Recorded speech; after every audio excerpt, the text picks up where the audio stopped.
انتقاميه. مشجعين متعصبين للمنافس بيعاقبوك انك انت خدت السوبر الافريقي، بيعاقبوك انك خدت السوبر الافريقي. هتقول لك اصل الاتحاد الكاف معياره الصرامه، يعني المعيار بتاع العقوبات دي الصرامه عشان ما تكررش تاني.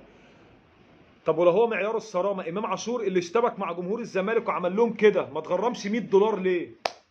لو المعيار الصرامه. انا مش عارف اقول ايه الصراحه، انا مش عارف اقول ايه. هل ده يرضي اي ضمير؟ نادي بيواجه كل ده يتفرض عليه غرامه $300,000 لمجرد التلويح بالانسحاب، واللي انسحب فعلا غرامته $20,000؟ ده انهي عقل، انهي دين، انهي ضمير يقبل كده؟ طبعا نروح للاتحاد الدولي من دلوقتي اهو، لازم تاخدوا موقف. مجلس الزمالك ابوس ايديكم خدوا موقف، بعد اذنكم خدوا موقف، وروحوا للاتحاد